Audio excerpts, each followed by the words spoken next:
कराची की गलियों में एक ऐसा नाम गूंजता था जिससे लोग कांप उठते थे।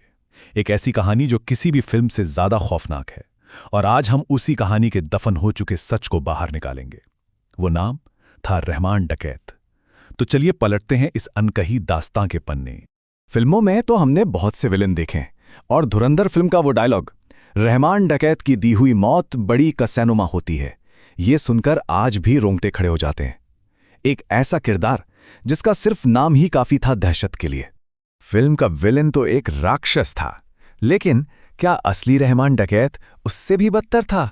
यही सवाल हमें उस हकीकत तक ले जाता है जो फिल्मी पर्दे से कहीं कहीं ज्यादा डरावनी है। असली कहानी अब शुरू हो रही है। तो चलिए चलते हैं कराची के उस इलाके में जहां कहते हैं दिन में भी अंधेरा रहता था। लियारी। 70 के दशक की बात है। गरीबी, जुर्म, इसी माहौल में रहमान ने आंखें खोलीं। अब देखिए, इंटरनेट पर मौजूद रिपोर्ट्स और जानकारी के मुताबिक उसका परिवार पहले से ही जुर्म की दुनिया का हिस्सा था। मतलब रहमान ने जुर्म की दुनिया में ही जन्म लिया था। और उसने बहुत ही जल्द ये साबित भी कर दिया कि वो इसी अंधेरी दुनिया के लिए बना है। जरा सोचिए, सिर्फ 13 साल की उम्र में पहला हमला और 15 साल का होते होते 2 लोगों का कत्ल। ये तो बस एक खतरनाक खेल की शुरुआत थी। लेकिन 1995 में उसने सारी हदें पार कर दी।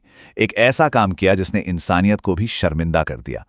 पुलिस की गिरफ्त से भागने के बाद वो सीधा अपने घर पहुंचा और उसने गोली मार दी, अपनी ही मां को। वजह, उसे शक था कि उसकी मां पुलिस की मुखबिर बन गई है।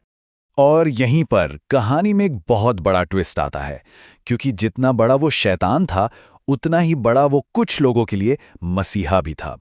एक ही इंसान के 2 चेहरे, और यही उसकी कहानी का सबसे बड़ा और सबसे उलझा हुआ पहलू है। मतलब रहमान का सिस्टम समझना बहुत मुश्किल था।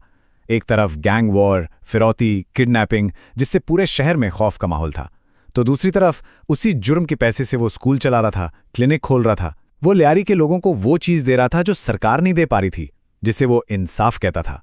और शायद इसीलिए लियारी के लोग उसे किसी भगवान से कम नहीं समझते थे।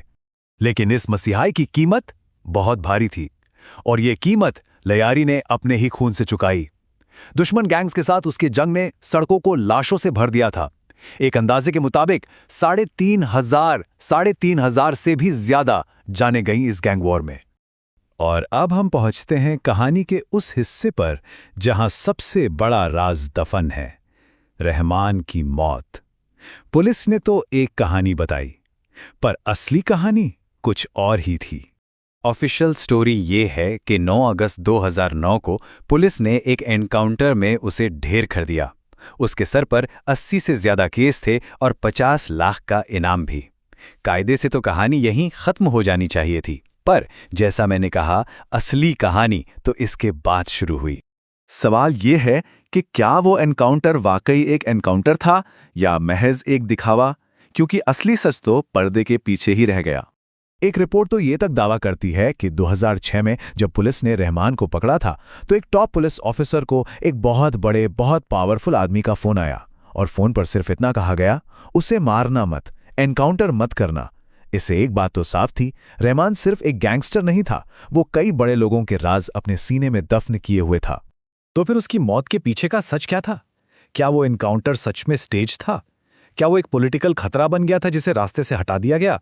या फिर बलूचिस्तान लिबरेशन आर्मी के साथ कोई डील बिगड़ गई थी?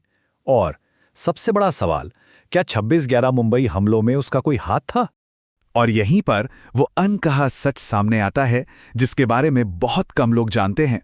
26/11 मुंबई हमलों की 11,000 पन्नों से भी ज्यादा लंबी ऑफिशियल चार्जशीट में रहमान डकैत का नाम एक बार भी नहीं है। जी हां, उसका 26/11 हमलों से कोई लेना देना नहीं था। फिल्मों में जो दिखाया गया वो बस कहानी थी, हकीकत से कोसों दूर। लेकिन रहमान तो मर गया, पर उसकी मौत के साथ कहानी खत्म नहीं हुई, बल्कि जुर्म का एक नया और शायद पहले से भी ज्यादा खूनी चैप्टर शुरू हुआ। उसके जनाजे में ऐसा हुजूम उमड़ा के पूरा लियारी सड़कों पर था। सरकार के लिए वो एक खतरनाक क्रिमिनल था, लेकिन लियारी के लोगों के लिए वो एक हीरो था, एक शहीद था। पर डॉन की गद्दी कभी खाली नहीं रहती। उसकी जगह लेने आया उसका ही एक रिश्तेदार, उज़ैर बलोच, और कहते हैं कि वो अपने गुरु रहमान डकैत से भी 2 कदम आगे निकला। उज़ैर के दिल में बदले की आग जल रही थी, क्योंकि उसके पिता का कत्ल दुश्मन गैंग के सरगना अरशद पप्पू ने किया था। रहमान के मरते ही उजैर ने कमान संभाली और उसने अरशद पप्पू को ढूंढकर ऐसी क्रूर मौत दी जिसके किस्से सुनकर आज भी लोगों की रूह कांप जाती है। ये दिखाता है कि एक डॉन के मरने से जुर्म खत्म नहीं होता, बदले का ये खेल चलता रहता है। तो आखिर में एक सवाल रह जाता है, क्या रहमान जैसे लोग शैतान पैदा होते हैं या फिर गरीबी, लाचारी और नाइंसाफी का सिस्टम उन्हें ऐसा बना देता है?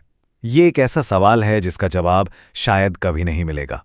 वो इतिहास के पन्नों में कहीं दफन ही रहेगा।